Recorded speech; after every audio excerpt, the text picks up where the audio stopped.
Ukifanya hesabu ya wajumbe na wenye viti wa CCM ni 0.something.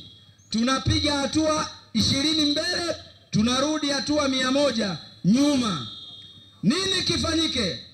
Chadema tumesema uchaguzi wa mwaka 2025 kama hakuna mabadiliko ya mfumo wa uchaguzi, hakuna mabadiliko ya sheria za uchaguzi, hakuna katiba mpya, Chadema tutazuia uchaguzi.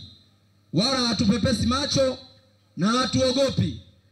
Hatutasusa uchaguzi, tutazuia uchaguzi.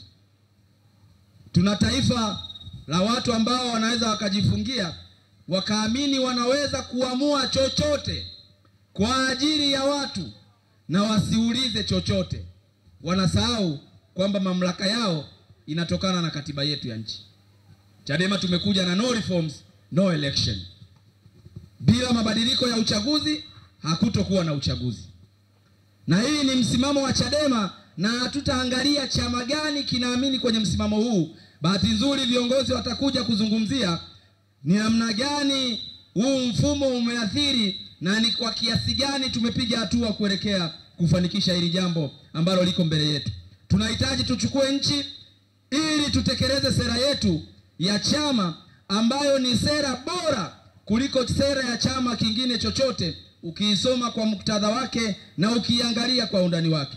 Baada ya kuyasema hayo, watu wa Magu, niwashukuruni sana kwa kunisikiliza, lakini sasa niwaletee kwenu Baba Askofu, Baba Emas Mwamakula, uje uzungumze na watu wa Magu.